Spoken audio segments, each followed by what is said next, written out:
जय हिंद साथियों, स्वागत है आप सभी का आपके अपने परिवार मैथ्स गुरु मनीष में। दोस्तों, मैं हूं एमके एक्सपर्ट और आप सभी कैसे हैं।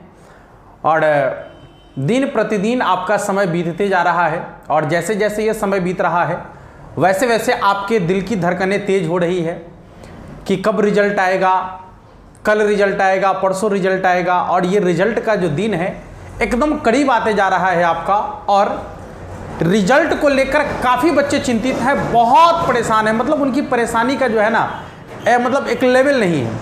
बार बार सर कैसा रिजल्ट आएगा, सर कैसे होगा, पास होंगे या नहीं होंगे। भाई पहले समझो, इस बात को लेकर इतना ज़्यादा आपके मन में यदि चिंता है तो इस वीडियो को पूरा एक बार देख लीजिए, ठीक है ना।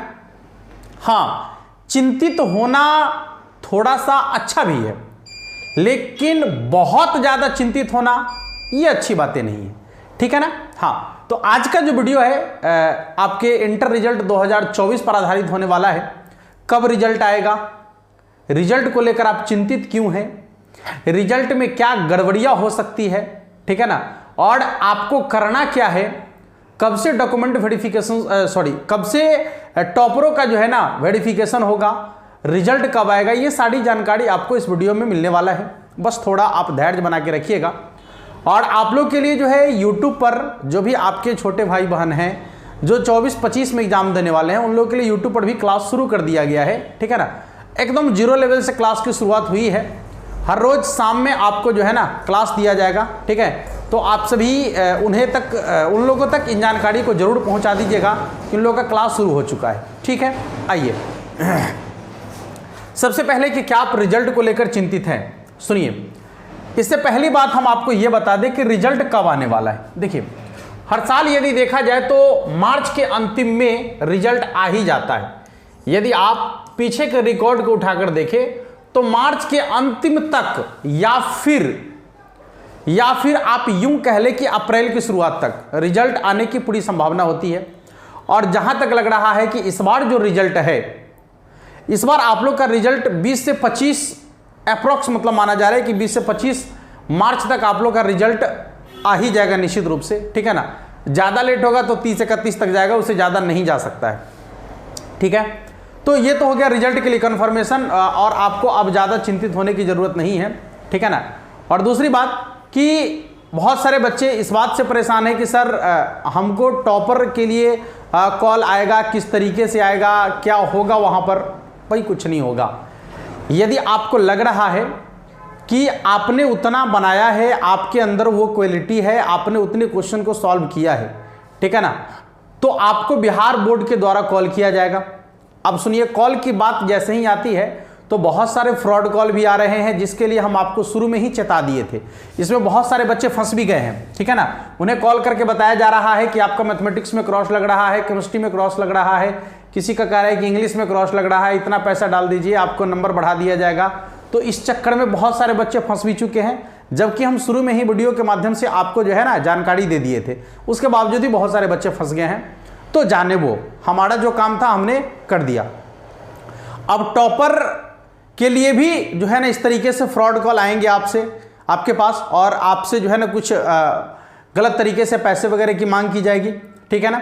जब तक आप सही तरीके से जानकारी ना लें, ठीक है ना, जानकारी जब आपको पूरी अच्छे से मिल जाएगी, बिहार बोर्ड के ऑफिशियल कहा जाए तो बिहार बोर्ड के ऑफिस से जब आपको कॉल आएगा, ठीक ना, तब जाकर ही आप जो है ना वहाँ पर टॉपर वेरिफिकेशन के लिए जाएंगे, ठीक है। फ्रॉड कॉल के माध्यम से यदि कोई आपको कॉल कर रहा है, ठीक ना, तो उसमें आपको जाने की कोई ज़रूरत नहीं है। आप साथ में अपने गार्जियन को जरूर ले जाएं, ठीक ना, साथ में आधार कार्ड, आप अपना एडमिट कार्ड जरूर ले जाएं, ठीक है।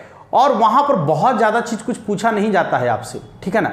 इसके लिए एकदम बिल्कुल निश्चिंत रहिएगा। जो आपका सिलेबस की चीज़ें हैं उसी में से कुछ बातें आपसे उठाकर पूछ दी जाती है, बस इस कन्फर्मेशन के लिए कि जो क्वेश्चन इसमें बनाया गया है वो आप ही के द्वारा बनाया गया है या फिर किसी और के द्वारा बनाया गया है। दूसरी चीज़ कि आपका राइटिंग मैच कराया जाता है कि आप जो लिखे हैं वो आपका लिखा हुआ है या फिर कोई दूसरा लिखा है उसमें, ठीक है ना। तो ये सब नॉर्मल प्रक्रिया होती है, इसके लिए बहुत ज़्यादा डरने की ज़रूरत नहीं है। ये बिल्कुल सिंपल प्रक्रिया है, बहुत आसान है, इसमें कोई ज़्यादा दिक्कत नहीं होगा, ठीक है। अब देखिए जो रिजल्ट को लेकर गड़बड़ी की बात होती है, जो हर साल हुआ है, ठीक है ना। गड़बड़ी क्या होती है कि आप बेहतर लिखे हैं, ठीक है ना, आपका नंबर कम आ जाता है।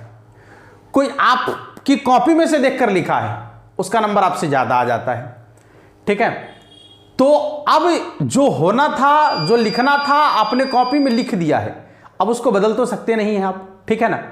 अब क्या करना चाहिए, ठीक है। तो अब आपको सिर्फ और सिर्फ अपने आप पर भरोसा रखने की जरूरत है, ठीक है ना। आपने जो लिखा है वो आपको पता है कि आपने कितना लिखा है, यह आपको पूरा पता है। ऑब्जेक्टिव का आंसर शीट भी आ गया है, तो आप उससे मैच भी करा लिए होंगे कि हमारा इतना सही है। सब्जेक्टिव में आपको अंदाजा होगा कि हमने इतना मार्क्स बनाया है और हमें इतना मार्क्स आ जाना चाहिए। यदि आपके हिसाब से जितना मार्क्स आना चाहिए उससे यदि 3-4 नंबर या 3 से 5 नंबर यदि कम आ रहा है तो कोई बात नहीं है, ठीक है ना। तब आपको घबराने की जरूरत नहीं है। वो आपके हैंडराइटिंग पर के ऊपर भी नंबर कट जाता है, ठीक है ना, या कुछ भी थोड़ी छोटी मोटी गलतियां होती रहती है तो उसके वजह से नंबर आपका कट जाता है। तो इस वजह से आपको परेशान होने की जरूरत नहीं है। लेकिन आप जितना बनाए हैं यदि उससे 30-40 नंबर कम आता है या 20-25 नंबर कम आता है, ठीक है ना, 20-25 नंबर यदि कम आता है तो आप समझ जाइए कि आपकी कॉपी के चेकिंग में कहीं ना कहीं गड़बड़ी हुई है, ठीक है। कहीं ना कहीं उसमें कुछ ना कुछ गड़बड़ियां हुई है, जो अक्सर होता है। क्योंकि कॉपी चेक करने वाले क्या करते हैं कि वो जल्दी जल्दी में जो है ना मार्किंग करते हैं, ठीक है ना। 30-40 कॉपी 50 कॉपी जो है ना एक एक दिन में चेक कर देते हैं, 60-60 कॉपी एक दिन में चेक करते हैं, कुछ लोग 100-100 कॉपी चेक करते हैं एक दिन में। तो ऐसे में जो होता है ना कि गड़बड़ियां निश्चित रूप से है कि हो ही जाता है, ठीक है।